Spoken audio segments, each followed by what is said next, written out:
Hey everybody, welcome to class. This is Karen. I'm just here to say hello, and I'm going to talk a little bit about external web services. And this is the loose end broadcast for our Web Development 1 class. There are a couple things that I wanted to cover that we haven't done yet, and so I'm going to do a video and probably put it into Edpuzzle. We'll see. But I want you to understand a little bit more about the external web services and what they are and why we use them and how to help you make a good decision when you are web developers. So here we go.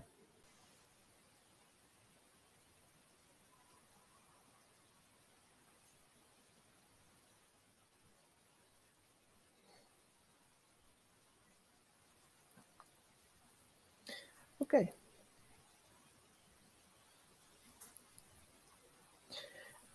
As I said before, we're going to talk about Amazon Web Services and Google Cloud Platform. Those are the two largest examples.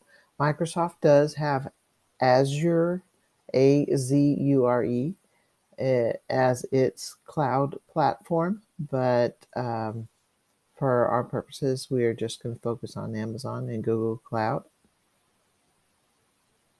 So as a comparison of AWS and GCP, the Amazon is far and away larger than Google Cloud, with 9 million live websites being hosted by Amazon.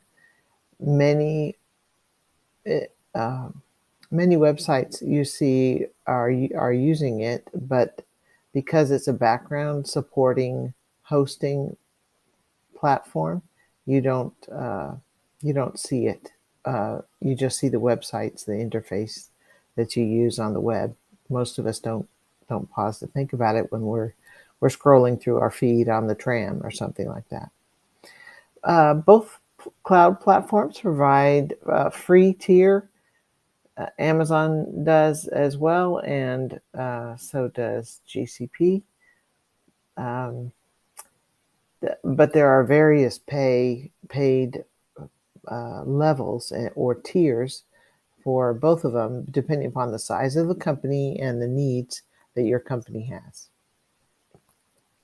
So now let's focus on Amazon Web Services and the characteristics. It's been around a long time, since 2006. It offers infrastructure services. Sorry about that typographical error in there. You get brownie points if you can find it. Anyway, it's secured. Everything is secured by Amazon. I'll tell you the difference when we get to Google Cloud Platform here in a minute.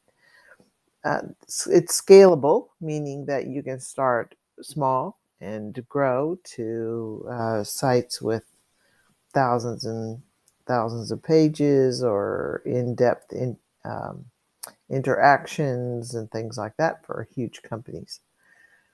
You can get simple storage for 500 gigabytes to 16 terabytes, databases, analytics, networking, cloud-based disaster recovery services, and then the cost is per hour basis, which is a little bit different, as we'll see right here.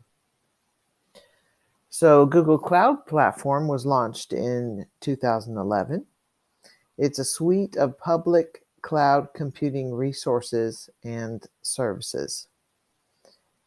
It offers storage of 1 gigabyte to 64 terabytes, fully encrypted, which, if you'll notice, that was different from the Amazon Web Services. And then they provide backup services. Both of them, I'll explain the difference in each one in just a minute. The better user interface with Google Cloud Platform, it provides a user experience that is simpler to use, and the cost is per minute basis. So if we go back and look here, it's about 5 years older. The infrastructure services that are offered are housed by Amazon over here, but back over here is a suite of public cloud computing resources and services. So there are different areas or zones that Google Cloud uses for one reason is security, so that if there is for lack of a better word, a hacking incident in one zone, it could be stopped in the other zones when we discover it. So that's an important difference in the two. Let's see. Google Cloud offers fully encrypted transmission.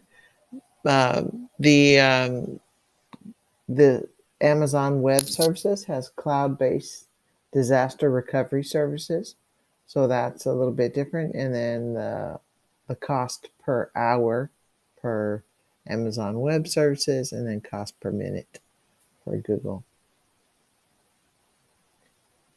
Disadvantages: AWS deployment process is not easy and is lengthy, which can take up to 15 or 20 minutes for a simple website. It's unreliable deployment with no error description. So AWS is more complicated to get started.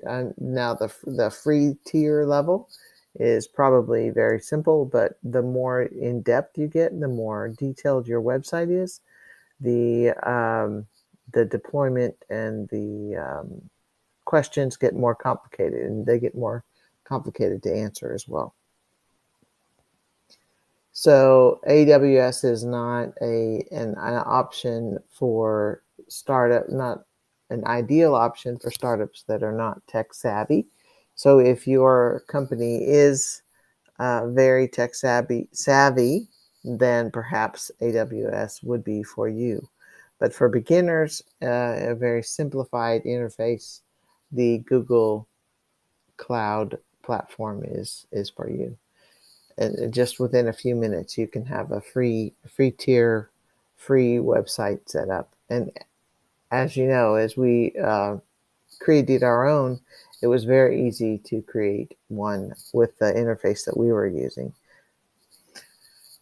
You need to deploy your application yourself using recipes, Capistrano, or manually. So that's a little bit different. And launching multiple app instances is a very difficult process. So because it is built for larger, more complicated applications, then if you're just starting out, AWS is probably not the way to go. But it's worth learning because this is one of the industry leaders. Now, looking over here at the Google Cloud platform, you have small components, difficult to start. So you can get that first page fairly easy, but when you want to scale up and make it more complicated, it's a little more difficult. So out of the free tier, everything costs. And remember that was by the minute. Remember on the last slide, by the minute things are costing you. And it lacks these in-depth features compared to AWS. And if you think about it, the longer some things are, businesses are around or web applications are around, usually the more complicated they get, because they think, oh, we need to add this to make our interface easier, or we need to add this, or wouldn't it be cool if we added that? And that's why legacy programs are usually more complicated and not as clean or as simple to operate because they have more features that have been added throughout the years or just throughout the time that the business or the web has been around. So what is a web developer to choose? As of May 7th, 2022, AWS and GCP are the industry leaders. So those are the top two, which means they're both good choices depending upon the business that you're working for and how much money you want to spend. So if you think about it, though, you are within 3 years of getting a job in this field, right? So there actually may be another leader that comes out as a cloud platform. There are many cloud platforms actually, but we're just talking about two of them at this point. So keep in mind there are several things that you need to think about when you are considering your external web services. You're going to keep in mind the needs of your client, how many resources you have, meaning workers, what are the skills of those workers, how much training you will need to do, the money that your client has to spend, and the time that they have to put in. Often, if the time, you can save money by doing a lot of the work yourself. However, if your skills are not up to par, then you're going to spend the time, and that time is that you could be spending on other things. So you're instead of paying someone, you're paying yourself to do the work, and that can be it can cost you too much money.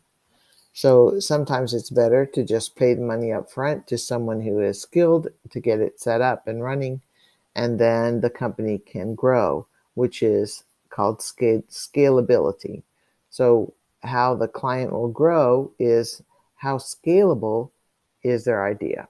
And so you kind of have to think about that when you're developing the site for them. Is this something that's going to become users in the millions in a year? That is incredibly scaled.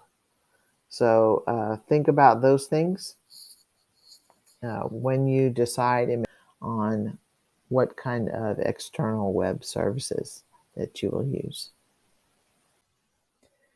I'd like to say thank you for your attention to this little introduction to external web services and the comparison of Amazon Web Service and Google Cloud Platform.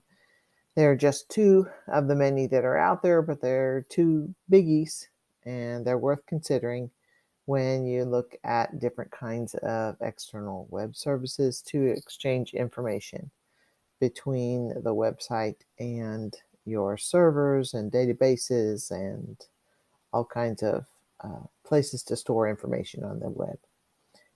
Anyway, so done with this, and I hope you enjoyed it, and I hope it was beneficial for you. I'll talk to you later.